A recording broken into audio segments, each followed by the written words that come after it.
Hare Krishna. So మనం మంగళాచరణ చేసుకొని మొదలు పెడతామంట. ధన్యవాద్ ప్రణామ ప్రభు. మనతో హరే కృష్ణ హరే కృష్ణ. హరే కృష్ణ.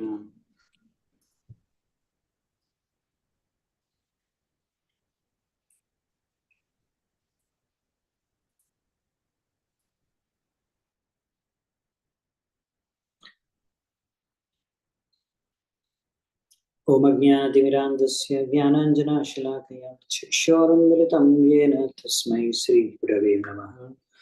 శ్రీచైతన్యమనోభీష్టం స్థాపితం యేన భూతలే స్వయం రూపః కదా మహ్యం దదాతి స్వపదాంతికం.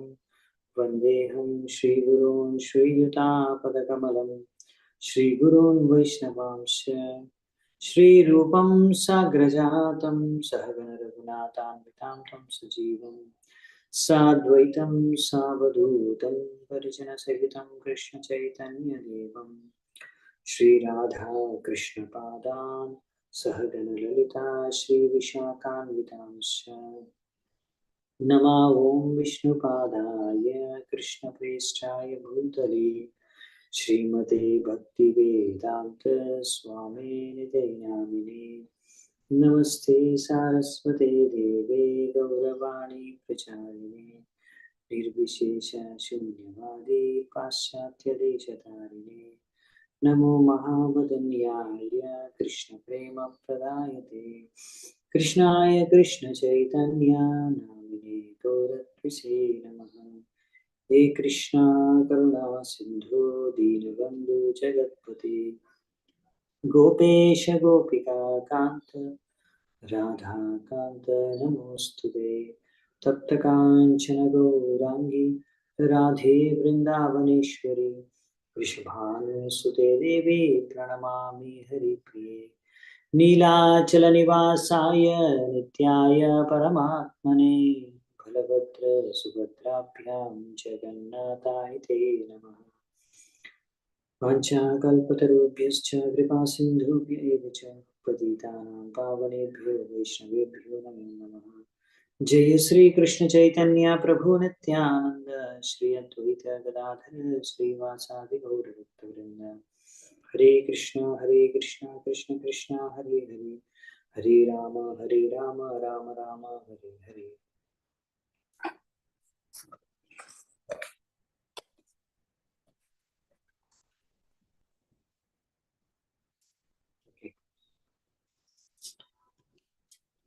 సో అందరికీ స్వాగతం. ఈరోజు మనము శ్రీమద్ భాగవతం 8వ స్కందం, ముఖ్యంగా 8వ స్కందంలో 20వ అధ్యాయం కంప్లీట్ అయిపోయింది. ఇప్పుడు 21వ అధ్యాయాన్ని మనం ఈరోజు మొదలు పెడతామంట. సో 21వ అధ్యాయం పేరు వచ్చేసి, ఇప్పుడు భగవంతుడే స్వయంగా బలి మహారాజ్ని బంధిస్తాడనమాట. ఇప్పుడు అది ఎలా జరిగింది, ఎందుకు జరిగింది అనేవి విషయాలు ఈ యొక్క అధ్యాయంలో మనం చూద్దామంట. సో ఇప్పుడు శుకదేవ గోస్వామి పరీక్షిత్ మహారాజుకు ఈ లీలను వర్ణిస్తున్నాడు. సుమోదర శ్లోకం. శ్రీ శుక ఉవాచ సత్యం సమీక్ష్యాబ్జ భవో నకేందుభిర్ హతస్వధామాద్యుతిరావృతో భయభ్యగాత్ మరీచిమిశ్ర ఋషయో బృహద్వ్రతాః సనందనాద్యా నరదేవ యోగినః. శుకదేవ గోస్వామి అంటున్నారంటే, ఆ విధంగా అప్పుడు బ్రహ్మదేవుడు ఎవరైతే పద్మ పువ్వు పైన కమలం పువ్వు పైన జన్మిస్తాడో ఆయన అప్పుడు ఇలా భగవంతుడు అంటే ఆక్రమణ విశ్వరూపం చూపించాడు కదా వామన దేవుడి. అప్పుడు ఇలా ఆక్రమణ చేసుకున్నప్పుడు అంటే ఆయన పాదాల అడుగులతో అప్పుడు అలా కాలు పైకెత్తినప్పుడు బ్రహ్మలోకం కూడా దాటి వెళ్ళిపోయింది. సో అప్పుడు బ్రహ్మదేవుడు ఇక్కడ భగవంతుడు వామన దేవుడి యొక్క గోరులోంచి వచ్చే వెలుతురు ద్వారా అక్కడ ఉన్న బ్రహ్మలోకంలో ఉన్న వెలుతురు అంతా కూడా తగ్గిపోయిందంట. అంటే బ్రహ్మలోకంలో ఎంత వెలుతురుందో దానికన్నా ఎక్కువ వెలుతురు భగవంతుడి యొక్క కాలు గోరు నుంచి వచ్చిందనమాట. సో ఆ విధంగా ఆయన భగవంతుడి దగ్గరికి వచ్చాడు అప్పుడు బ్రహ్మదేవుడు. దాని తర్వాత ఇలా బ్రహ్మదేవుడు ఇంకా మిగతా ఋషులు మరీచి మిగతా వాళ్ళందరూ కూడా ఆయన పుత్రులు ఋషులు, ఇంకా యోగీస్ సనందన ఇంకా మిగతా యోగులందరూ కూడా, వీళ్ళందరూ కూడా ఆ భగవంతుడి తేజస్సుని చూసి, ఆ తేజస్సు ముందు బ్రహ్మ వీళ్ళందరూ కూడా చాలా చిన్నగా అనిపించారంట వామనదేవుడు ముందట, ఆయన యొక్క తేజస్సు ముందట. సో ఇప్పుడు వీళ్ళందరూ కూడా కలిపి కూడా వాళ్ళ తేజస్సు అంతా కూడా చాలా తక్కువగా అనిపించిందంట భగవంతుడు వామనావతారం ముందట. వేదోపవేదానియమాయమాన్వితాస్ తర్కేతిహాసాంగ పురాణ సంహితాః ये चापरे योगसमीरदीपित ज्ञानाग्निनारन्दितकर्मकल्मषाः ववन्दिरे यत्स्मरणानुभावतः स्वायम्भुवं धामगता अकर्मकम् अताङ्ग्रये प्रोन्नमिताय विष्णोर् उपाहरत्पद्मभवोरणोदकं समर्च्य भक्त्याभ्यगणच्छुचिश्रवा యన్నాభిపన్కేరుహ స్వయం. సో నెక్స్ట్ శ్లోకాల్లో ఏం చెప్తున్నారంటే, అప్పుడు భగవంతుడి యొక్క పాద పద్మాల్ని ఆరాధించుకోవడానికి ఎంతో గొప్ప గొప్ప వ్యక్తులు వచ్చారు. వాళ్ళందరూ కూడా ఎంతో ఆత్మ నిగ్రహణ, అన్ని నియమాలు పాటించి అన్ని రకాల శాస్త్రాలు ఇంకా వేదిక గ్రంథాల్లో నిపుణులైన వాళ్ళు, వాళ్ళని కల్ప అంటారు వాళ్ళందరూ కూడా.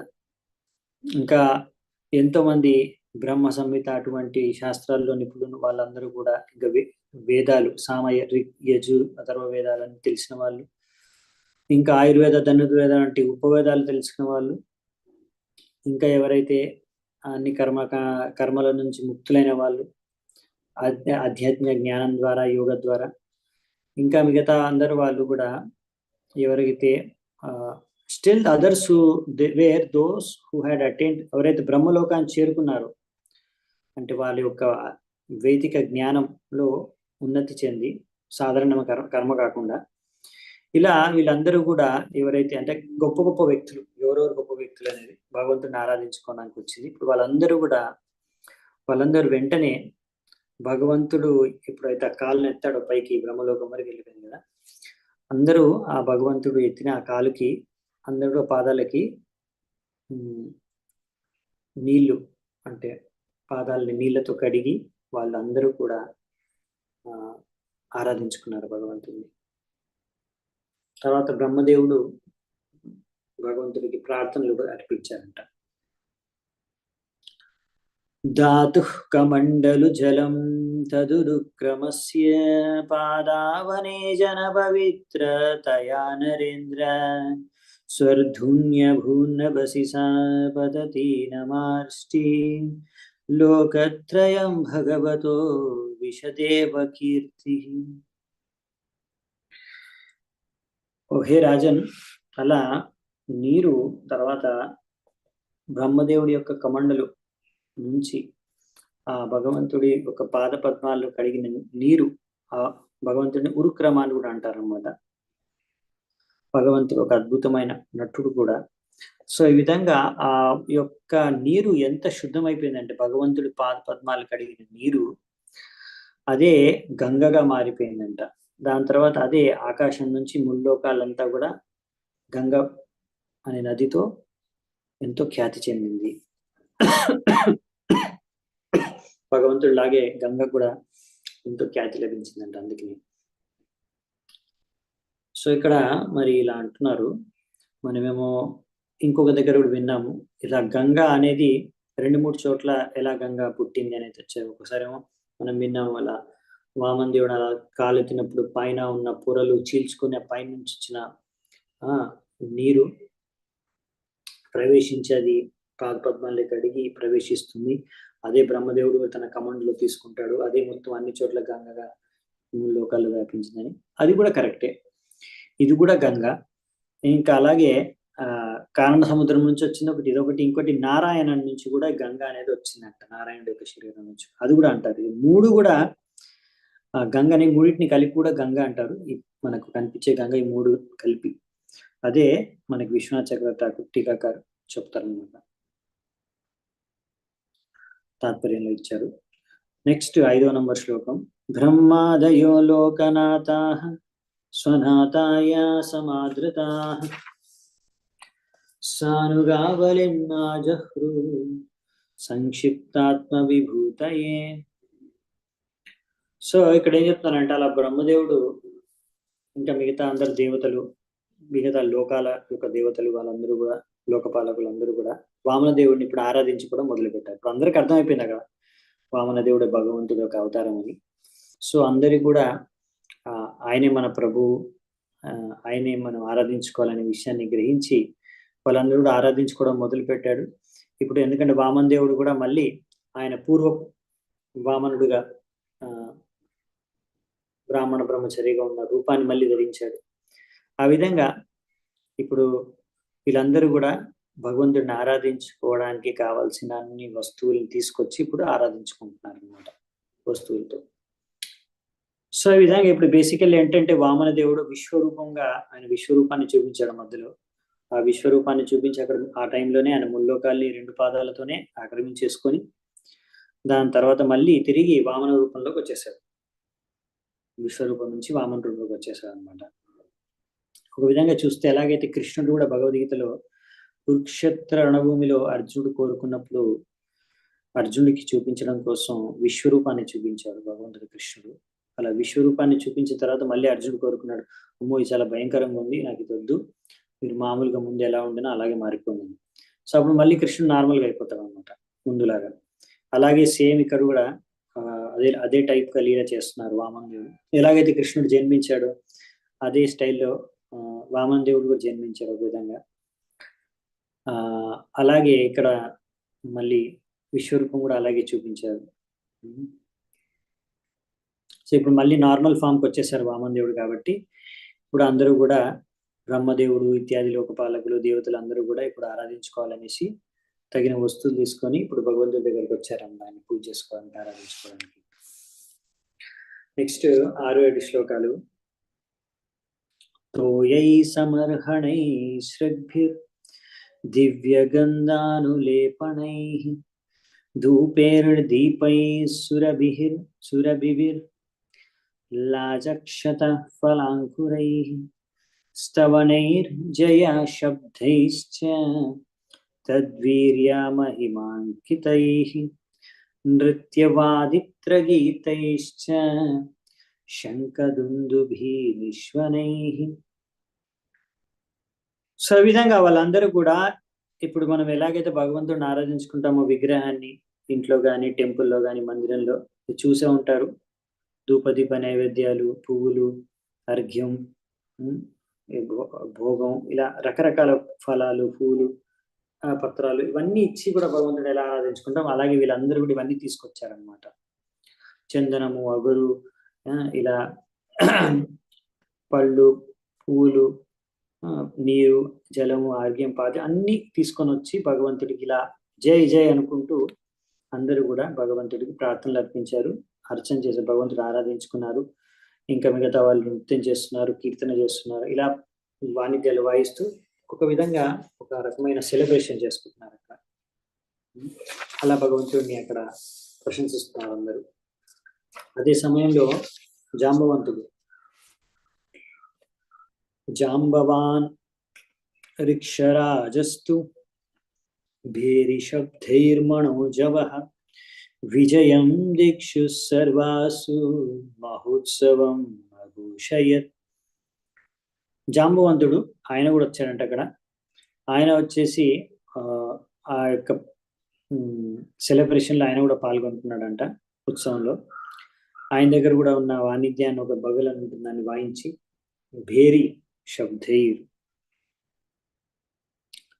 సో ఆయన కూడా బేరీని వాయించి ఆయన కూడా ఇలా వామన దేవుడి యొక్క ఈ విజయాన్ని ఆయన కూడా ఆ ఉత్సవాన్ని ఆయన కూడా అందులో భాగస్వాములయ్యారు అన్నమాట. ఇప్పుడు అందరూ ఇప్పుడు ఏంటంటే ఇప్పుడు వామన దేవుడు ఏంటంటే మొత్తం ఆల్రెడీ ఇప్పుడు 2 అడుగులతోనే అన్ని లోకాలు మళ్ళీ తిరిగి ఆయనకు లభించేసింది బలి మహారాజు నుంచి. కాబట్టి అందరు ఇప్పుడు ఆనందంలో ఉత్సవం గడుపుకుంటున్నారు అనమాట. ఇంకా యాక్చువల్లీ ఒక అడుగు బాకీ ఉంది, ఒక పాదం ఇంకో బాకీ ఉంది అనమాట.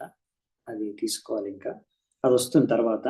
ఇప్పుడు ఆల్రెడీ వీళ్ళ సెలబ్రేషన్ స్టార్ట్ అయిపోయింది అనమాట. నెక్స్ట్ 9th శ్లోకం.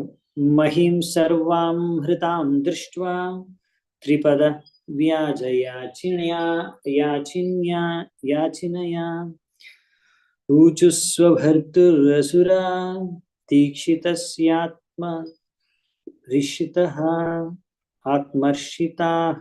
సరే, ఈ విధంగా ఎప్పుడైతే బలి మహారాజు యొక్క అసురులు ఉన్నారు కదా, అనుచరులు, దైత్యులు, వీళ్ళందరూ కూడా ఈ విధమైన పరిస్థితిని చూసి వాళ్ళందరూ అక్కడ ఎంజాయ్ చేస్తున్నారు. ఆయన మొత్తం తీసేసుకున్నాడు. ఇప్పుడు బలి మహారాజ్ పరిస్థితి ఇలా ఉండడం చూసి ఇంకా బలి మహారాజేమో ఆయన యజ్ఞం పూర్తి చేయాలనే సంకల్పంతోనే ఉన్నాడు, అక్కడే నించొని ఉన్నాడు. ఇప్పుడు మరి ఇక్కడ అన్ని కూడా కోల్పోయాడు ఇప్పుడు, అవునా? అన్ని వామన దేవుడు తీసేసుకున్నాడు. ఆయన సంపత్తి, ధనము, భూమి, అంతా లోకాలన్నీ కూడా 3 అడుగుల భూమి అనేసి మొత్తం తీసేసుకున్నాడు. కాబట్టి ఈ అసురులు ఎవరైతే అనుచరులు ఉన్నారో చాలా కోపం వచ్చేసింది వాళ్ళందరికీ. ఎంతో కోపం వచ్చేసి ఇలా వాళ్ళ రాజు నుంచి ఇలా ఒక విధంగా చెప్పాలంటే మోసం చేసేసి అంతా లాగేసుకున్నారు. ఈ వామన దేవుడి రూపంలో వచ్చేసి ఇలా మోసం చేసి లాగేసుకున్నాడు అనేసి వాళ్ళు ఇప్పుడు కోపంతో ఇలా అంటున్నారు అనమాట. నవాయం బ్రహ్మబంధుర్ విష్ణుర్ మాయావినాంబరః ద్విజరూపా ప్రతిచ్ఛన్నో దేవ కార్యం చికీర్షతి. ఈ వామనుడు అసలు బ్రాహ్మణుడే కాదు, ఇతను ఒక మోసగాళ్ళకి మోసగాడు. ఈ విష్ణువు ఇలా బ్రాహ్మణుడి రూపంలో వచ్చి ఆయన అసలు రూపాన్ని దాచిపెట్టుకొని ఈ విధంగా దేవతల కార్యాన్ని సిద్ధం చేయడానికి వాళ్ళ కోసమని ఇలా వచ్చి అనేనా యాచమానేనా శత్రునా వటు రూపినా సర్వస్వం నో హృదం భర్తుర్ న్యస్త దండస్య బర్హిషి. ఇలా ఆయన మోసం చేస్తున్నాడు. ఇంకా మన రాజు బలి మహారాజు ఇక్కడ యజ్ఞం చేయాలని కూర్చున్నాడు, యజ్ఞాన్ని పూర్తి చేయాలని కూర్చున్నాడు గనక ఇప్పుడు ఎవరిని దండించట్లేదు. ఇదే మంచి అవకాశంగా తీసుకొని ఆ విష్ణువు, మన శత్రువుడైన విష్ణువు ఇలా బ్రహ్మచారి బ్రాహ్మణుడు భిక్షుకుడిగా వచ్చి మొత్తం తీసేసుకున్నాడు ఉన్నదంతా కూడా. సో ఈ విధంగా వీళ్ళందరూ అంటున్నారు అన్నమాట. సత్యవ్రతస్య సతతం దీక్షితస్య విశేషతః నానృతం భాషితుం శక్యం బ్రహ్మణ్యస్య దయావతః. కానీ మన రాజు బలి మహారాజు ఆయన సత్యవ్రతస్య, సత్యాన్ని పాటిస్తూ ఇచ్చిన మాట నిలబెట్టుకుంటూ ఇక్కడ ఈ యజ్ఞం చేస్తున్నందు కారణంగా ఆయన ఈ విధంగా సహిస్తున్నాడు అంతా కూడా. ఆయన ఎంతో దయామయుడు, ఇంకా బ్రాహ్మణుల పట్ల ఎంతో కృపామయుడు. అందుకనే ఆయన ఎప్పుడు కూడా అసత్యాన్ని పలకడు బ్రాహ్మణులతో. సో ఈ విధంగా ఆయన మాట నిలబెట్టుకోవడానికి, ఎందుకంటే ఆయన సత్యవ్రతుడు కనుక ఇప్పుడు యజ్ఞం చేస్తున్నాడు. ఎంత గొప్ప వ్యక్తి బలి మహారాజు, మాట నిలబెట్టుకోవాలనే ఉద్దేశంతో, మాట తప్పకుండా ఉండడానికి మొత్తం వాళ్ళన్నీ తీసేసుకునేలా మోసం చేసి తీసేసుకున్నా కానీ వాళ్ళని ఏమి అనట్లేదు, ఏమి దండించట్లేదు. ఇంకా యజ్ఞంలో ఉన్నాడు కాబట్టి అలా చేయకూడదు, ఇంకా బ్రాహ్మణుల పట్ల ఆయన చేయడు కూడా అలా. అందుకనే మా రాజు చాలా గొప్ప రాజు, అందుకే చేయట్లేదని అసురులు అంటున్నారు. బలి మహారాజుని పొగుడుతున్నారు. ఇంకా వామన దేవుని ఒక విధంగా చెప్పాలంటే మాట్లాడుతున్నారు అనమాట దేవతల్ని రావండి. 13వ శ్లోకం. తస్మాదస్య వదో ధర్మో భర్తు శుశ్రూషణం చణః ఇత్యాయుధాని జగృహుర్ బలేరనుచరాసురాః. కాబట్టి ఇది మన కర్తవ్యం. ఈ వామన దేవుణ్ణి చంపేయడం, ఆ విష్ణువుని చంపేయడం అనేది మన కర్తవ్యం. ఇదే మన తక్షణ కర్తవ్యం, ఇదే మన ధర్మం. ఈ విధంగా మనం మన రాజు బలి మహారాజుడికి సేవ చేసుకోగలం. ఇలా అందరు కలిసి ఒక నిర్ణయానికి వచ్చేసి బలి మహారాజు యొక్క అసుర అనుచరులందరూ కూడా వారి వారి అస్త్రాల్ని చేతిలో తీసుకొని ఇప్పుడు వామన దేవుని చంపేస్తాం అని సిద్ధమైపోయారు. అప్పుడు ఎంతో కోపంతో క్రోధంతో అలా సిద్ధమైపోయినప్పుడు వామన దేవుణ్ణి చంపేస్తామని అసురులందరూ, అప్పుడు ఏం జరిగింది? తే సర్వే వామనం హంతుం శూలపట్టిష పాణయః అనిచ్చంతో బలే రాజన్ ప్రాద్రవాంజాతమన్యవః. అప్పుడు సుఖదేవ్ గోస్వామి అంటారు, హే రాజన్, ఈ అసురులు ఎంతో క్రోధంతో వాళ్ళ దగ్గర ఉన్న త్రిశూలాలు, ఖడ్గాలు, అన్ని అస్త్రాలు చేతిలో పట్టుకొని బలి మహారాజు ఇచ్ఛకి విరుద్ధంగా వాళ్ళు ఇప్పుడు వామన దేవుణ్ణి చంపాలని ముందుకు వస్తున్నారు. అలా ఏం జరిగింది మరి? తానభిద్రవతో దృష్ట్వా దితిజానీకపాన్ నృప ప్రహస్యానుచరా విష్ణు ప్రత్యషేధన్నుదాయుధాః. ఈ రాజన్ అప్పుడు ఎప్పుడైతే విష్ణువు యొక్క పార్షదులు వాళ్ళు చూశారో ఈ విషయాన్ని, ఈ అసురులందరూ కూడా యుద్ధం చేయడానికి అస్త్రాలు చేతిలో పట్టుకొని వస్తున్నారే అని అప్పుడు చూశారు. అప్పుడు విష్ణువు యొక్క పార్షదులు, ఆయనతో పాటు ఉన్న వాళ్ళు అందరూ కూడా నవ్వుతూ, సరే మేము కూడా, మా దగ్గర కూడా అస్త్రాలు ఉన్నాయి, మేము కూడా తీసుకుంటామని వాళ్ళు కూడా వాళ్ళ చేతిలో అస్త్రాలు తీసుకొని ముందుకు వచ్చారంట ఈ యొక్క అసురులతో యుద్ధం చేసి వాళ్ళందరిని ఓడించేయడానికి. ఒక యుద్ధం మొదలయ్యే అక్కడ పరిస్థితి నెలకొందనమాట. మరి అప్పుడు యుద్ధం జరిగిందా? ఎవరెవరు ఏమేం చేశారు చూద్దామంట. 16-17 శ్లోకాలు. నందస్సునందోత జయో విజయః ప్రభలో బలః కుముదః కుముదాక్షశ్చ విశ్వక్షేణ పతత్రిపాట్ జయంతః శ్రుతదేవశ్చ పుష్పదంతోత సాత్వతః సర్వే నాగాయుతా ప్రాణాశ్చముంతే జగ్నురాసురీం. అప్పుడు నంద సునంద జయ విజయ ప్రబల బల కుముద కుముదాక్ష రిక్షక్సేన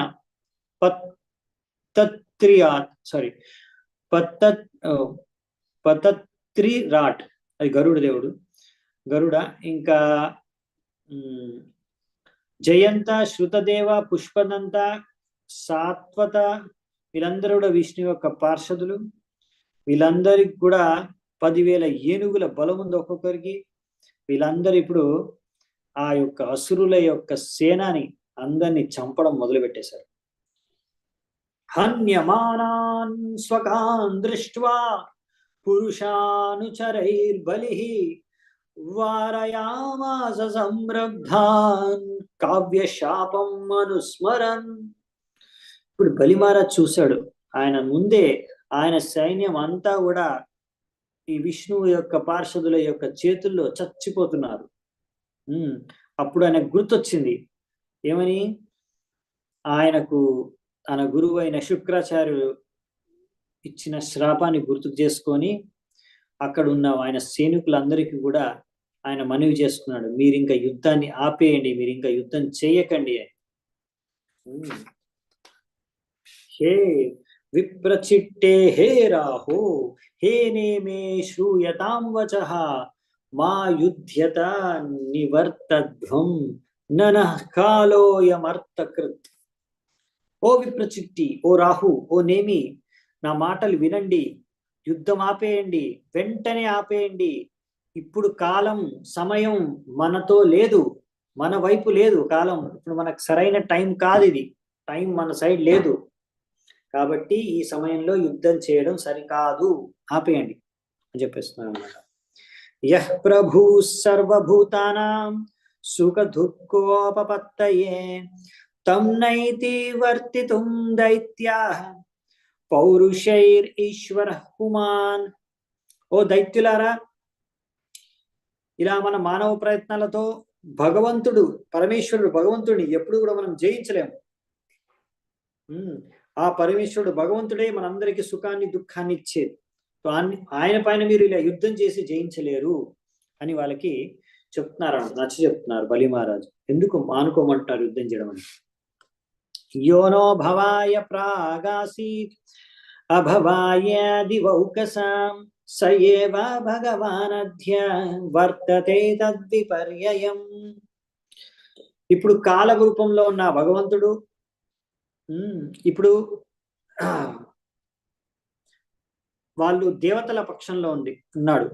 కాల రూపంలో ఉన్న భగవంతుడు ఒక సమయంలో మన పక్షంలో ఉండే, ఇప్పుడు అదే కాలం ఆ సమయం ఇప్పుడు వాళ్ళ పక్షంలో ఉంది. కాబట్టి ఇప్పుడు మనకి టైం బాగోలేదు, మన టైం బాగా నడవట్లేదు, ఈ టైంలో యుద్ధం చేయడం సరికాదు అని చెప్తున్నారు అన్నమాట.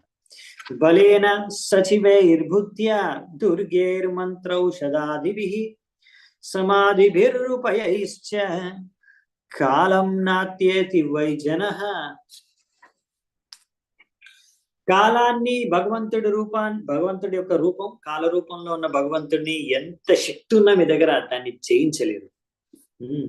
మీరు మీ దగ్గర ఎంత గొప్ప మంత్రులున్నా, ఎంత తెలివితేటలున్నా, ఎంత రాజకీయం తెలిసినా, ఎంత పెద్ద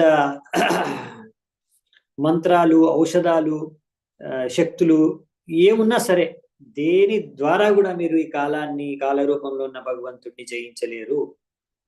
ఇప్పుడు కాలము ఎవరి వైపు ఉంటే వారే విజయవంతులు అవుతారు. కాబట్టి ఇప్పుడు టైం మన సైడ్ లేదు, మన టైం బాగోలేదు. అలాంటప్పుడు ఇలాంటి పనులు చేయకూడదు.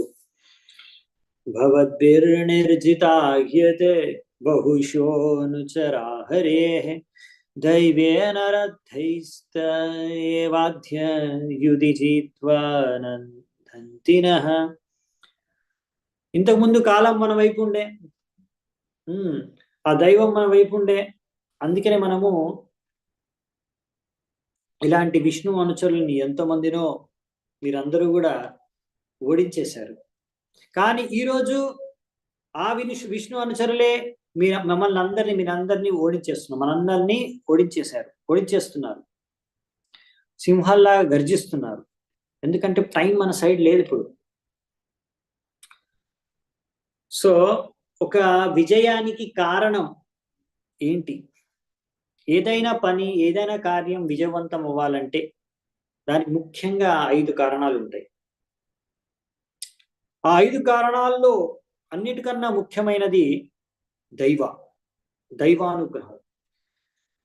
మనం పరిశ్రమ చేయొచ్చు, ఇలా ఎన్నో ప్లాన్లు వేసుకోవచ్చు, అలా ఇంకా ఎన్నో రకాల ఎఫర్ట్స్ పెట్టవచ్చు, అవన్నీ ఉంటాయి. కానీ అల్టిమేట్ గా దైవం తలుచుకుంటేనే, కాలం కలిసి వస్తేనే పని జరుగుతుంది, విజయవంతం అవుతాం, లేకపోతే లేదు. ఇది అన్నమాట. ఇది బలి మహారాజుకు తెలుసు. అప్పుడు కూడా ఏదో మేము విజయం సాధించామంటే అది ఓన్లీ మా గొప్పతనమే కాదు, మా శక్తితోనే కాదు, అప్పుడు భగవంతుడు కాలం మనకి అనుగ్రహించారు, అందుకనే విజయం సాధించారు. సో ఆ విషయం బలి మహారాజుకు బాగా తెలుసు అన్నమాట. అందుకనే ఆయన ఇక్కడ చెప్తున్నాడు అనమాట, ఇప్పుడు మన కాలం మన సైడ్ లేదు, కాబట్టి మనం విజయవంతం కాలేము. కాబట్టి తెలివి తక్కువ పని చేయకుండా తెలివితో ఇప్పుడు ఈ యుద్ధాన్ని ఇక్కడే నిలిపివేయండి. ఏతాన్ వయం విజేష్యామో యది దైవం ప్రసీదతి తస్మాత్ కాలం ప్రతిక్షద్వం యోనర్తాత్ వయ కల్పతే. ఎప్పటి వరకైతే కాలం మన వైపు ఉండదో మనం ఎప్పుడు విజయవంతులం కాలేము. మన టైం కూడా వస్తుంది, మన టైం ఉండేది ఒక టైంలో మనం ఉండే, ఇప్పుడు మన టైం కాదు ఇది. కాబట్టి మళ్ళీ మంచి టైం వచ్చే వరకు వెయిట్ చేయాలి, మన టైం కూడా వస్తుంది. అప్పుడు మనం కూడా వాళ్ళని ఓడించగలం మళ్ళీ, కానీ ఆ టైం వరకు వెయిట్ చేయండి, ఇది సరైన టైం కాదు. సో ఇలా బలి మహారాజు వాళ్ళకి నచ్చ చెప్పాడు అనమాట. 25వ శ్లోకం. శ్రీ శుక ఉవాచ పద్యుర్నిగదితం శ్రుత్వా దైత్య దానవయూతపా రసాం నిర్వివిష్యు రాజన్ విష్ణు పార్షద తాడితా. సుఖదేవ గోస్వామి చెప్తున్నారు పరీక్షిత్ మహారాజ్కి, హే రాజన్, ఈ విధంగా బలి మహారాజ్ యొక్క ఆదేశం ప్రకారం అక్కడ అసుర దైత్యులు వాళ్ళ యొక్క నాయకులు అందరూ కూడా వెంటనే తక్షణమే అక్కడి నుంచి lower reasons of the universe అంటే నిమ్న లోకాలకు, కింద లోకాలకు వెళ్ళిపోయారంట. అలా విష్ణువు యొక్క సైనికులందరూ కూడా తరిమి కొట్టారు వాళ్ళని. చెప్పాలంటే వాళ్ళందరూ ఇంకా అక్కడి నుంచి వాళ్ళతో యుద్ధం చేయకుండా అక్కడి నుంచి పారిపోయి కిందున్న లోకాల్లో పారిపోయి దాక్కున్నారు అనమాట. అత తార్క్ష్యో సుతో జ్ఞాత్వా విరాట్ ప్రభు చికీర్షితం బబంధ వారుణై పాశైర్ బలిం సుత్యే హణికృతౌ. అప్పుడు ఏం జరిగిందంటే, సోమపానం చేయవలసిన రోజు యజ్ఞం, ఆ సోమపానం చేసిన తర్వాత, అంటే ఆన్ ద డే ఆఫ్ సోమపానం, after the sacrifice was finished, యజ్ఞం పూర్తయిన తర్వాత సోమపానం చేయాల్సిన రోజు. ఆ సమయంలో ఆ రోజున గరుడు ఏం చేశాడంటే, ఇప్పుడు తన భగవంతుడు తన ప్రభువు యొక్క కోరికను అర్థం చేసుకొని వెంటనే వరుణ పాశంతో ఈ బలి మహారాజుని బంధించేశారంట. గరుడ వాహనం రూపంలో ఆయన భగవంతుడి యొక్క వాహనం ఎప్పుడు భగవంతుడితో పాటు ఉంటాడు కాబట్టి భగవంతుడి యొక్క కోరిక ఏంటి, మనసులో ఉన్న కోరికను అర్థం చేసుకొని ఇప్పుడు ఆయన బలి మహారాజుని బందీ చేసేసాడంట. ఏంటి ఆ భగవంతుడిలో హృదయంలో కోరిక, బలి మహారాజుని బందీ చేయాలని ఎందుకు అనుకున్నాడు అంటే, తద్వారా బలి మహారాజు యొక్క భక్తి, ఆయనలో ఉన్న సహన శక్తి, ఆయన గొప్పతనం మొత్తం ప్రపంచానికి తెలియాలి. ఎంత గొప్ప వ్యక్తి బలి మహారాజు, ఎంత గొప్ప భక్తుడు, ఎంత సహించాడు, అంటే ఇప్పుడు ఎంత చేశాడు భగవంతుడు. ఒక విధంగా చెప్పాలంటే ఒక టైప్ గా చెప్పాలంటే మోసమే చేశాడు అనుకోండి. చలం చేసి విధంగా మోసం చేశాడు. అలా మోసం చేసి భగవంతుడు ఇక్కడ బలి మహారాజు బంధించేశాడు, ఆయన నుంచి అంతా కూడా లాగేసుకున్నాడు. రైట్. కాబట్టి ఈ విధంగా చెప్పాలంటే చాలా చాలా సహించాడు అనమాట బలి మహారాజు. వేరే వాళ్ళు అయితే అంటారు, అరే అన్యాయం అయిపోయింది, ఎంత అన్యాయం జరిగింది నాకు, ఇదంతా మోసం. కానీ బలి మహారాజు ఏమనట్లేదు. ఇంకా బలి మహారాజు చేతన ఎలా ఉంటుందో ఈ టైంలో కూడా ఇది చాలా గ్రేట్ అనమాట. ఇప్పుడు మనం చూస్తాం ఇది ఇంకా నెక్స్ట్ చాప్టర్ ఇంకా అద్భుతంగా ఉంటుంది. నెక్స్ట్ చాప్టర్ అయితే అందులో బలి మహారాజు మాట్లాడతాడు, ఇంకా సూపర్గా ఉంటుంది. అది చూద్దామంట. సో అందుకనే మనకి దశావతార స్తోత్రంలో ఉంటుంది కదా, వామనవతారాన్ని పొగిడినప్పుడు దశావతార స్తోత్రంలో ఏమని పొగుడతాము వామనవతారాన్ని?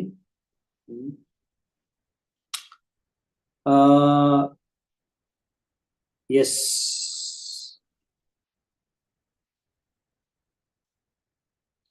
చలయసి విక్రమణే బలిమద్భుత వామన పదనక నీరజనిత జన పావన కేశవద్రిత వామన రూప జయ జగదీశ హరే. సో ఈ విధంగా అక్కడ మనం చూస్తాం అన్నమాట. వామన రూప చలయసి విక్రమణి. సో ఇలా భగవంతుడు వామన రూపంలో వచ్చి బలి మహారాజుని మోసం చేసి అలా 3 పాదాలను అడిగి ఆయన పాదాల ద్వారా ఇలా మొత్తం కూడా ఆయన బలి మహారాజు యొక్క అన్ని లోకాలను తీసేసుకొని ఈ విధంగా మోసం చేశాడు. ఇంకా అలాగే అదే క్రమంలో ఆయన గంగా జలాల్ని కూడా ఈ యొక్క లోకానికి అందరికి అందించాడు. సో ఈ 2 ముఖ్యమైన కార్యాలు చేశాడు వామనదేవుడు. కానీ ఇందులో మెయిన్ ఉద్దేశం ఎందుకు వామనదేవుడు ఇలాంటి లీల చేశారంటే బలి మహారాజు గొప్పతనాన్ని అందరికి తెలియజేయడానికి. ఇలాంటి ఘటనలు జరిగినప్పుడే ఎవరు ఎలాంటి వారు అనేది అర్థమవుతుంది. ఇలాంటి కష్టమైన సమస్యలు అందరూ బాగా ఇప్పుడు నార్మల్ టైమ్స్ లో ఎవరు ఏంటనేది అర్థం కాదు ఈజీగా. అన్ని బాగా సవ్యంగా జరుగుతున్న జీవితంలో అన్ని బాగానే ఉంటాయి అన్నమాట. కానీ ఎవడైనా నేను మోసం చేశారనుకోండి, అప్పుడు మీరు ఎలా రియాక్ట్ అవుతారు అది అప్పుడు అర్థమవుతుంది అన్నమాట. ఇప్పుడు భగవంతుడు స్వయంగా ఆయన మోసం చేసేసాడు, అయినా కానీ వామన దేవుడు మోసం చేశాడని ఇక్కడ మనం చూస్తాం. బలి మహారాజు ఏమాత్రం ఆయన బాధపడడు. ఇంకా చెప్పాలంటే మనం చూస్తాము, అరే నేను ఇచ్చిన మాట నిలబెట్టుకోలేకపోతున్నానే ఎలా అని ఆలోచిస్తాడు. ఇలా మొత్తం తీసేసుకొని కూడా వామన దేవుడు ఏమి, అరే నేను మొత్తం తీసేసుకున్నాం కదా, వీడి దగ్గర ఉన్నది ఇంకేమిస్తాడులే వదిలేద్దామని కూడా అనుకోడు. బందీ చేసేసి ఇంకా వామన దేవుడు ఇప్పుడు ఇంకా ఆయన్ని నిందిస్తాడు. చెప్పాలంటే ఇంకా అయిపోలేదు ఆయన పనిష్మెంట్, ఇంకా నడుస్తుంది. సో ఈ విధంగా ఇప్పుడు మనం చూస్తాము. నెక్స్ట్ కొన్ని శ్లోకాలు ఉన్నాయి. ఇంకా 27వ శ్లోకం. హాహాకారో మహానాసీత్ రోదస్య సర్వతో దిశం నిగ్రహమానే సురపతౌ విష్ణునా విష్ణునా. అంటే అప్పుడు బలి మహారాజ్ ఎప్పుడైతే ఇలా విష్ణు ద్వారా బంధింపబడ్డాడో, ఆ విష్ణు చాలా పవర్ఫుల్. అప్పుడు అన్ని దిక్కులా కూడా, అన్ని లోకాల్లో కూడా హా ఏమైపోయింది, అందరూ కూడా అప్పుడు బాధపడుతున్నారు. ఒక విధంగా చెప్పాలంటే బలి మహారాజ్ ఎంతో మొత్తం ఇచ్చేసాడు ఆయన మాటతో, తెలిసి కూడా. ఒక విధంగా చెప్పాలంటే ఇప్పుడు ఈ లీలలో చూస్తే, ఒక దృష్టితో చూస్తే బలి మహారాజ్ హీరో, వామన దేవుడు విలన్ లాగా కనిపిస్తున్నాడు. అవునా? అలా అన్ని లోకాల్లో కూడా అందరూ కూడా అయ్యో ఏంది ఇది మొత్తం తీసేసుకున్నాడు, సరే అయిపోయింది కదా, మళ్ళీ ఇంకా ఆయన బంధించడం ఎందుకని. ఇప్పుడు అందరూ కూడా చూస్తాం మనం. ఇప్పుడు ఇది చాలా స్పెషల్ ఉంటుంది ఇక్కడ ఎపిసోడ్. అందరూ కూడా ఇప్పుడు బలి మహారాజుని సపోర్ట్ చేస్తారు. ప్రహ్లాద్ మహారాజు, బ్రహ్మదేవుడు అందరూ వచ్చేసి బలి మహారాజు తరఫున భగవంతుడిని ప్రార్థించుకుంటారు. ఇప్పుడు అది చాలా మంచిగా ఉంటుంది అన్నమాట. తం బద్ధం వరుణై పాశైర్ భగవానః వామనః నష్ట శ్రియం స్థిర ప్రజ్ఞం ఉదారాయ సందృప. ఇక్కడ అందుకే చెప్తున్నారు. అప్పుడు భగవంతుడు వామన దేవుడు ఇలా అన్నాడంట బలి మహారాజుతో. ఎంతో గొప్ప వ్యక్తి ఇప్పుడు బలి మహారాజ్. చెప్పాలంటే అంత గొప్ప వ్యక్తిని ఇప్పుడు ఇలా వరుణ పాశంతో బంధించేసి, అలాంటి సమయంలో ఇంకా ఇప్పుడు బలి మహారాజ్ ఎలా ఉంటున్నాడు, ఆయన లోపల ఫీలింగ్ ఎలా ఉందంటే, ఏదో నా దగ్గర నుంచి తీసేసుకున్నాడే అని ఆయన బాధపడట్లేదు. అసలు 3 పాదాల భూమి అన్నాడు, ఇంకో పాద భూమిని ఇవ్వలేకపోతున్నానే అనే బాధతో ఆయనలో ఉన్న ముఖంలో ఉన్న తేజస్సు అంతా కూడా వెళ్ళిపోయిందంట. అయినా కానీ ఎలాగైనా నేను నా మాట నిలబెట్టుకుంటాననే పట్టుదలతోనే ఇంకా బలి మహారాజు ఉన్నాడంట. సో ఇలా అన్ని ఎవరైనా మీ దగ్గర నుండి అంతా ఊడ్చుకొని తీసుకొని వెళ్ళిపోతే ఆబ్వియస్లీ మీలో ఉన్న ఆ యొక్క కాంతి, అదొక వెలుగు అనేది తగ్గిపోతుంది. ఇలా ఇప్పుడు బలి మహారాజ్ ఆయన దగ్గర ఉన్నదంతా కోల్పోయాడు. అయినా కానీ ఇంకా నేను వామన దేవుడిని నేను సంతృష్టి పరుస్తాను, ఇచ్చిన మాట నిలబెట్టుకుంటాను భగవంతుడు అనే సంకల్పంతోనే ఉన్నాడు. స్థిత ప్రజ్ఞ, ఇలాంటి భక్తుడినే శుద్ధ భక్తుడినే స్థిత ప్రజ్ఞ అంటారు, భగవద్గీతలో చెప్పారు. ఎంత కష్టం వచ్చినా, ఎన్ని బాధలు వచ్చినా, ఎంత విపత్తు వచ్చినా కానీ భగవంతుడి సేవని వదలడం అన్నమాట, కంటిన్యూ చేస్తారు. మాయ ఎంత సమస్యని సృష్టించినా భగవంతుడి సేవ మాత్రం వదలరు. సో ఈ విధంగా బలి మహారాజు ఇప్పుడు చాలా మంది ఏంటంటే వాళ్ళ దగ్గర ఎంతో డబ్బు ఉందని, లేకపోతే ఎంతో ఐశ్వర్యం ఉందనేసి చాలా ఖ్యాతి పొందుతారు. కానీ బలి మహారాజు ఎందుకు ఖ్యాతి పొందాడు అంటే, అన్ని కోల్పోయినందుకు ఖ్యాతి పొందాడు. అందరూ గొప్పవారయ్యి ఎంతో సంపాదించినందుకు ఫేమస్ అవుతారు, వాళ్ళు కీర్తివంతులు అవుతారు. కానీ ఇక్కడ బలి మహారాజ్ ఎందుకు గొప్పవాడయ్యాడు, అన్ని పోగొట్టుకున్నందుకు. ఇది చాలా ఇంట్రెస్టింగ్ అన్నమాట. ఇప్పుడు ఒక పాయింట్ ఇక్కడ చెప్తున్నారు. అందుకని this is the special mercy of the supreme personality of God towards his devotees. భగవంతుడి యొక్క ఈ విశేషమైన కృప. యస్యాహం అనుగ్రహ్ణామి హరిష్యే తద్ధనం శణై. సో ఇలా ఫస్ట్ ఇన్స్టాల్మెంట్ ఇది, ఇంకా మొత్తం అవ్వలేదు స్టోరీ. భగవంతుడు ఇచ్చిన ఫస్ట్ ఇన్స్టాల్మెంట్ ఇది, స్పెషల్ ఫేవర్ అన్నమాట. ఇక్కడ భగవంతుడు ఈ విధంగా ఆ భక్తుడి దగ్గర ఉన్నవన్నీ ఫస్ట్ దోచేసుకుంటాడు. అప్పుడు కానీ భక్తుడు ఇలా అన్ని దోచేసుకున్నాడని ఏమాత్రం డిస్టర్బ్ అవ్వకుండా అలాగే ఉంటారు, సర్వీస్ అలాగే సేవ చేసుకుంటూ ఉంటారు. అప్పుడు భగవంతుడు అది చూసి ఊహకు అందనంత వరాలు గాని, ఆ వ్యక్తికి ఒక మనిషి ఊహించలేనంత తిరిగిస్తాడనమాట భగవంతుడు. అంటే తీసుకున్న దానికన్నా కూడా భగవంతుడు ఇంకా ఎక్కువ తిరిగిస్తాడు. ఇప్పుడు అలా మొత్తం తీసుకున్న తర్వాత కూడా మీరు ఇంకా దృఢ సంకల్పంతో భగవంతుడిని సేవ చేసుకుంటూనే వెళ్ళిపోతే, సో ఇది యాక్చువల్లీ స్పెషల్ మర్సీ అనమాట. ఇప్పుడు బలి మహారాజ్కి ఇచ్చేది. ఇప్పుడు ఏమి ఇస్తాడు అనేది మనం తర్వాత చూస్తాము. ఇప్పుడు తీసుకున్న దానికన్నా అంటే స్వర్గాన్ని లాగేసుకున్నారు. దానికోసమే కదా ఇంద్రుడు దేవతలు అందరూ కష్టాల్లో వెళ్ళిపోయారు. వాళ్ళకి స్వర్గాన్ని తిరిగి ఇవ్వాలనేసి ఇప్పుడు బలి మహారాజ్ దగ్గర నుంచి ఇలా వామన అవతారంలో వచ్చి తీసేసుకున్నాడు భగవంతుడు. కానీ ఇప్పుడు మరి భగవంతుడు అలా తీసేసుకున్నా కానీ బలి మహారాజ్ మాత్రం ఇంకా నేను మాట నిలబెట్టుకుంటాను ఎలాగైనా అనే సంకల్పంతో ఉన్నాడు. పదాని త్రీని దత్తాని భూమేర్మహ్యం త్వయాసుర ద్వాభ్యాం క్రాంతామహి సర్వ తృతీయం ఉపగల్పయ.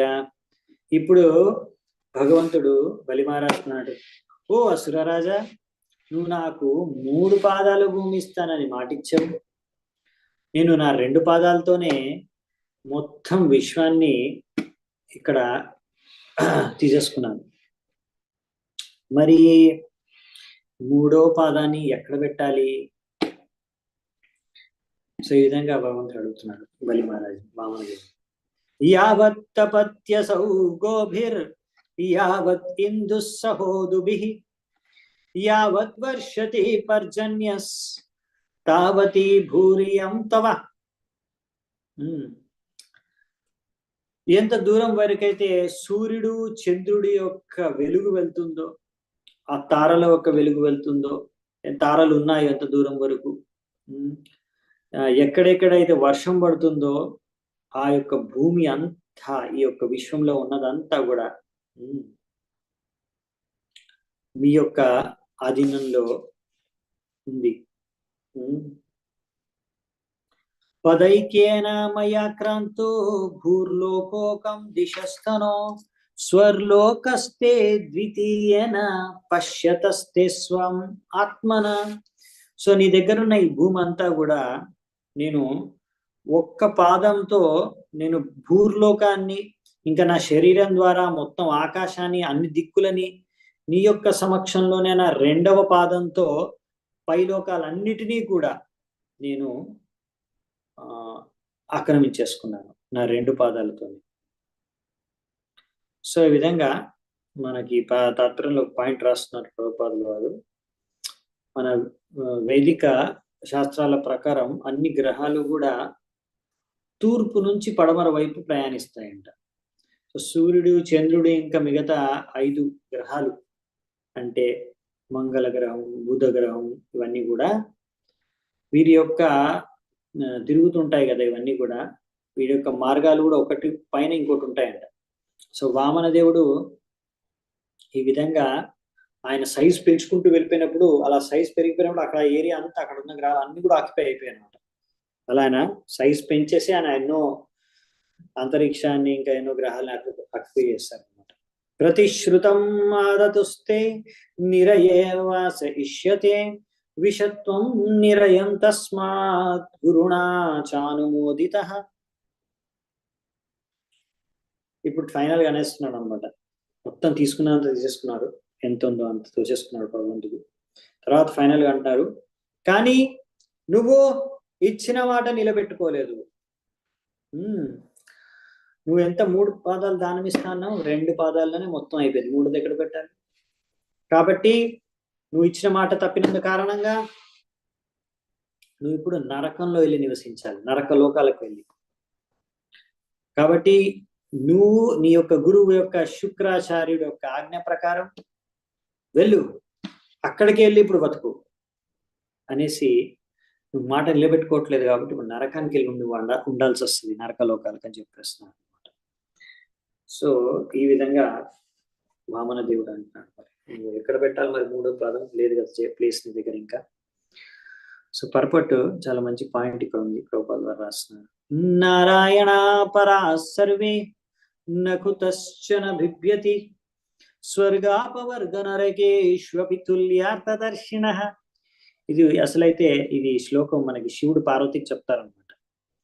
భగవంతుడి యొక్క నారాయణుడి యొక్క భక్తులు ఎప్పుడైతే ఎప్పుడు నారాయణని ఆరాధించుకుంటారే ఆయన భక్తులు వాళ్ళు ఎప్పుడు కూడా నా కుతశ్చన బిభ్యతి, ఎటువంటి పరిస్థితుల్లో నుంచి చూసి కూడా ఎటువంటి కండిషన్లో కూడా భయపడరు అసలు వాళ్ళకి స్వర్గము నరకము ముక్తి అంతా ఒకటే. వాళ్ళకు ఒకటే వాళ్ళకి కావాల్సింది ఏంటి? భగవంతుడి సేవ. భగవంతుడి సేవ దొరికితే చాలు. వాళ్ళ నరకంలో ఉన్న స్వర్గంలో ఉన్న అన్ని ఒకటే వాళ్ళకి. నారాయణ పరాశర. వాళ్ళకి ఏం భయపడరు, వాళ్ళు ఎక్కడున్న వాళ్ళు భయపడరు, వాళ్ళకి ఏం భయం లేదు. సో వాళ్ళకి ఏంటంటే మెయిన్ భగవంతుడి సేవ జరగాలి. అది ఎక్కడున్నా సరే వాళ్ళు భగవంతుడి సేవ చేసుకోగలిగితే చాలు, వాళ్ళకి ఇంకేం అవసరం లేదు. సో అందుకనే ఇదేంటంటే భగవంతుడి భక్తులు ఆ స్థలంలో ఆధ్యాత్మిక స్థలంలో ఉంటారని చెప్తాను అనమాట. కాబట్టి వాళ్ళు నరకానికి వెళ్ళొచ్చు, స్వర్గానికి వెళ్ళొచ్చు, దాంతో సంబంధం లేదు. ఎందుకంటే వాళ్ళు ఆ ప్లేస్ లో ఉండరు. వాళ్ళ చేతన ఏంటంటే నేను ఎక్కడున్నాను అని ఆ ప్లేస్ తో ప్రభావితం అవ్వరు. వాళ్ళు వెళ్ళిన ప్లేస్ లో వాళ్ళ భక్తితో ఆ ప్లేస్ ని కూడా వైకుంఠంలా మార్చేసుకుంటారు. సగుణాన్ సమతీత్యాయితాన్ బ్రహ్మభూయాయ కల్పతే. సో ఆ విధంగా 3 గుణాలకు అతీతంగా వాళ్ళు జీవిస్తారు కనుక వాళ్ళకి సంబంధం లేదు స్వర్గంలో ఉన్నారా నరకంలో ఉన్నారా. వాళ్ళు ఎక్కడున్నా కానీ వైకుంఠ చేతనతోనే వాళ్ళు భగవంతుడి సేవ చేసుకుంటూ ఉంటారు. సో ఇప్పుడు భగవంతుడికి వామనదేవుడు బలి మహారాజుని నువ్వు ఇంకా నరక లోకాలకు వెళ్ళిపో అని చెప్పారనమాట. సో ఈ విధంగా భగవంతుడు ఒక విధంగా చూపిస్తున్నాడు అందరికీ. చూడు బలి మహారాజు ఎంత సహిస్తున్నాడు, ఎంత సహనం ఉంది బలి మహారాజుకి. ఇంత నేను చేసినా, ఇంత నేను అన్ని మాటలు అన్నా, ఇలాంటి ఆదేశాలు ఇచ్చినా కానీ ఆయన అన్ని పాటించడానికి రెడీ. సో ఈ విధంగా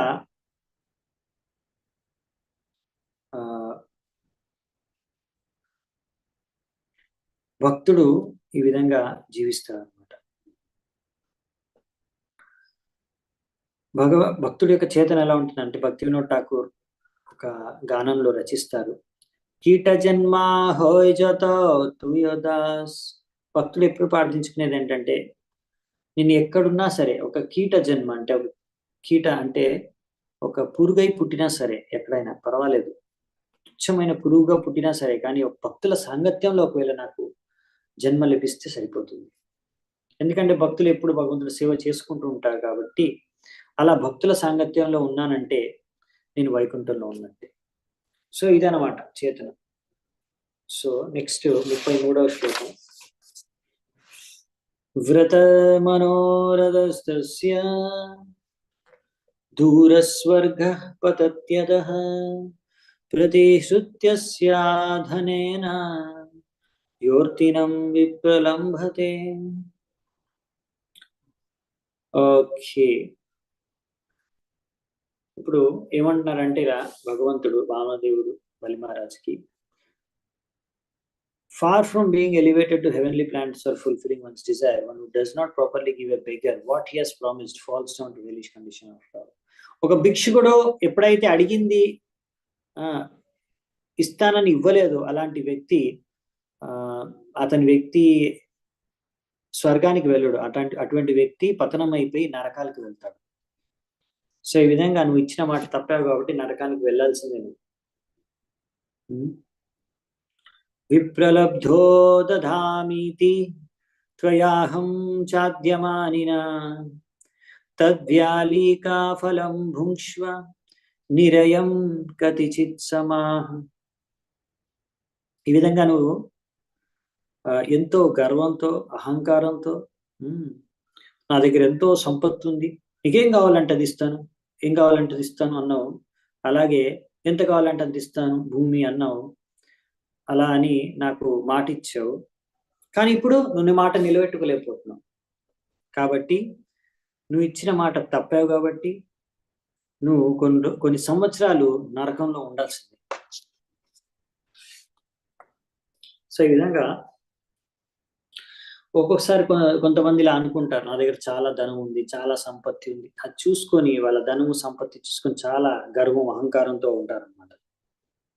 అది కూడా ఒక రకమైన భౌతిక జీవితంలో జనాలు అలా ఊహించుకుంటూ ఉంటారు. కానీ విషయం ఏంటంటే అంతా కూడా భగవంతుడిదే, మనదేమి కాదు. అసలైన సత్యం అది. ఈశావాస్యం ఇదం సర్వ్యం జగత్ యత్కించా జగత్యాం జగత్ తేన త్యక్తేన భుంజిత మా గృదకస్య స్విత్తనం. సో అంతా కూడా ఈశ్వరుడిది సంపత్తి. సో బలి మహారాజు అసలైతే భగవంతుడు యొక్క శుద్ధ భక్తుడు, మహాభక్తుడు. ముందు ఆయన అలా ఎంతో సంపాదించాడు, అలాంటి అహంకారం ఉండొచ్చు. కానీ ఇప్పుడైతే భగవంతుడు యొక్క శుద్ధ భక్తుడు ఆయన. ఇప్పుడు భగవంతుడే అంటున్నాడు ఆయన నరకలోకాలకు వెళ్ళిపో అని. కానీ ఇప్పుడు మనం చూస్తాము, నిజంగానే కింది లోకాలకు వెళ్ళిపోయాడా? అవును, కింది లోకాలకు వెళ్ళిపోతాడు బలి మహారాజు. కానీ భగవంతుడు ఆయన కింది లోకాలకు వెళ్ళినా కానీ అక్కడ ఆయన అన్ని రకాల ఐశ్వర్యాలతో, స్వర్గం కన్నా కూడా ఎక్కువ సుఖాలు సౌకర్యాలతో, భద్రత సురక్షతతో, అన్ని విధాలుగా కూడా స్వర్గం కన్నా ఎంతో చక్కటి ప్లేస్ ఆయనకు దక్కుతుంది. భగవంతుడి యొక్క ఆదేశం మేరకు ఆయన వెళ్తాడు అక్కడికి. సో అక్కడికి వెళ్ళి కూడా ఆయన భగవంతుడికి భక్తి చేసుకుంటాడు. సో ఆ విధంగా బలి మహారాజు ఇప్పుడు ఆదేశాన్ని పాటిస్తాడు. కానీ అసలు ఇంకా ఏం జరుగుతుంది, అసలు దాని ముందు బలి మహారాజు ఏమంటాడు? ఇంకా చాలా పాయింట్స్ ఉన్నాయి. ఎలా బలి మహారాజు ఇంకా ఆయన ఇప్పుడు 3వ పాదం నేను పెట్టడానికి నీకు ప్లేస్ లేదు కాబట్టి నువ్వు వెళ్ళిపో అంటాడు కదా. మరి బలి మహారాజు ఏమి జవాబిస్తాడు అనేది కూడా ఎలా ఉంటుంది అనేది కూడా మనం ఇంకా ఆత్మ సమర్పణ చేసుకుంటాడు బలి మహారాజు. అది నెక్స్ట్ ఉంటుంది ఫైనల్ గా 22వ అధ్యాయం. అది కూడా చాలా అద్భుతంగా ఉంటుంది. యాక్చువల్లీ ఈ అధ్యాయం చాలా ఇంపార్టెంట్. వచ్చే అధ్యాయం 22nd రేపటి నుంచి చూద్దామంటది. సో తప్పకుండా రేపు మళ్ళీ రండి, కలుద్దామంట. అప్పటి వరకు సెలవు. చాలా చాలా ధన్యవాదాలు. ఈ అధ్యాయం ఇక్కడ ముగుస్తుంది. శ్రీల ప్రభుపాద్ కి జై. సమవేత భక్త వృంద్ కి జై.